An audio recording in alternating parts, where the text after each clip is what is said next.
Hai football lovers, kembali lagi di channel Chan Jazil Sport. Pada kali ini kami akan memberikan informasi seputar dunia olahraga. Seperti apa videonya? Mari kita simak bersama. Jepang versus Indonesia. Samurai biru unggul di menit ke-6 lewat penalti. Kontroversial wasit pun menipu mata. Lagi-lagi keputusan VAR dan sang pengadil lapangan rugikan skuad Garuda di pertandingan pamungkas grup D Piala Asia 2023 Qatar. Jepang sementara unggul atas Indonesia. Samurai biru mendapat gol di menit ke-6. Bermain di Al-Thumama Stadium, Doha, Qatar, Rabu, 24 Januari 2024, Indonesia membuat Jepang mendapat gol cepat. Penalti diberikan kepada Samurai biru. Adalah pelanggaran Jordi Amat kepada Ayase Ueda penyebabnya. Pelanggaran itu terkonfirmasi VAR, membuat Indonesia dihukum. Ayase Ueda maju menjadi eksekutor, dan bisa menaklukkan Hernando Ari Sutaryadi. Skor 1-0. Kemudian drama kontroversial VAR dan wasit pengadil lapangan pun dimulai di babak kedua. Pertama gol Jepang melalui aksi Ayase Ueda. Sebelum gol itu terlebih dahulu pemain Jepang itu telah offset sebelum terjadinya gol kedua, lalu kontroversial wasit pun kembali lebih memihak kepada Jepang. Di mana di layar kaca dan itu jelas bahwa pemain Jepang handball melalui sepakan Witan Sulaiman. Lantas menurut sejumlah pendapat, kalau AFC tidak suportif dalam memberikan keputusan dan hanya lebih memihak pada tim-tim yang lebih kuat. Lantas bagaimana menurut kalian nih Sobat Garuda?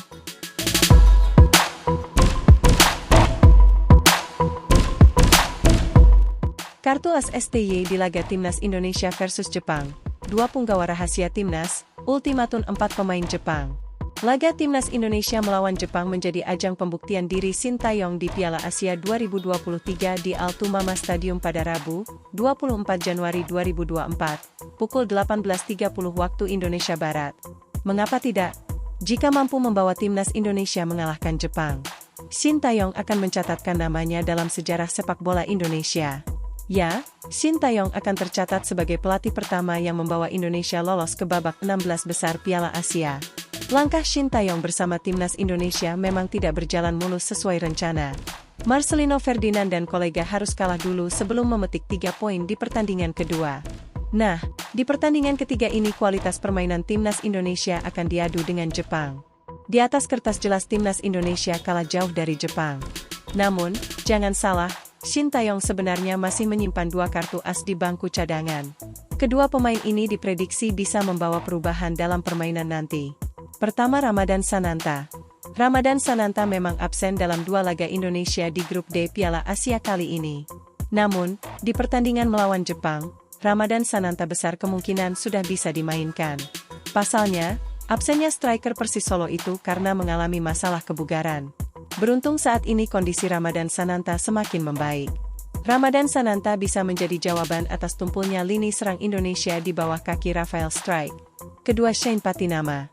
Sama seperti Ramadan Sananta, Shane Patinama juga absen di 2 laga sebelumnya. Shane Patinama bisa menjadi opsi bagi Sintayong apabila Arhan terlihat kewalahan. Apalagi, beberapa kali wilayah Pratama Arhan menjadi objek eksploitasi pemain lawan. Di sisi lain, hadapi Jepang pada laga terakhir grup D Piala Asia 2023, Timnas Indonesia patut waspadai 4 pemain ini. Pertandingan ini menjadi penentu bagi kedua negara untuk menentukan langkah selanjutnya ke babak berikutnya. Jepang, setelah mengalami kekalahan 2-1 dari Irak pada pertandingan sebelumnya di fase grup D Piala Asia 2023, kini berada dalam tekanan untuk mendapatkan hasil positif. Sementara itu, Indonesia meraih kemenangan 1-0 atas Vietnam, mengumpulkan poin penuh pertama bagi Garuda Nusantara di turnamen ini. Sebagai persiapan menghadapi Jepang, Timnas Indonesia harus memperhatikan setidaknya 4 pemain lawan yang memiliki potensi untuk menjadi ancaman. Dengan mencuri poin pada pertandingan ini, Indonesia berharap dapat memastikan 1 tiket menuju babak 16 besar Piala Asia 2023. Dilansir dari Transfer Market, Golf ID, berikut 4 pemain Jepang yang patut diwaspadai timnas Indonesia pada laga terakhir fase grup D Piala Asia 2023. 1. Kaoru Mitoma. Pemain yang membela klub Brighton di Premier League ini menunjukkan kemampuan yang cukup mumpuni dalam dribble bola dan memberikan kontribusi penting untuk mencetak gol. Meskipun situasi kesehatan Mitoma masih belum jelas terkait cederanya, para pemain belakang timnas Indonesia harus tetap siap dan mengantisipasi setiap pergerakannya jika nantinya dipilih oleh pelatih Jepang untuk turun bermain. 2. Takumi Minamino. Pemain yang berhasil mencetak 2 gol dari 2 laga bersama Jepang di Piala Asia 2023 ini menonjolkan pergerakan dan kemampuan mencetak gol yang sangat mumpuni. 3. Takefusa Kubo. Pemain yang membela Real Sociedad ini menonjolkan kemampuan sebagai seorang penyerang yang sangat mumpuni. Dengan pergerakan dan dribble yang mengesankan, pemuda berusia 22 tahun ini memiliki ciri khas dalam gaya bermainnya. 4. Wataru Endo.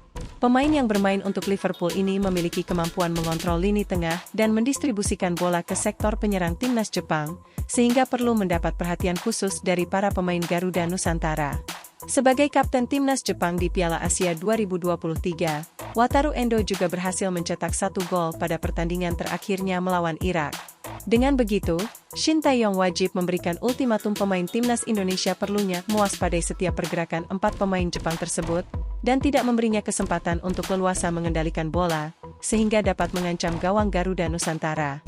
Dengan memperhitungkan ruang dan pergerakan Pak Amin Jepang, para pemain timnas Indonesia diharapkan dapat setidaknya membatasi kontribusi dari pemain berbakat ini pada laga tersebut.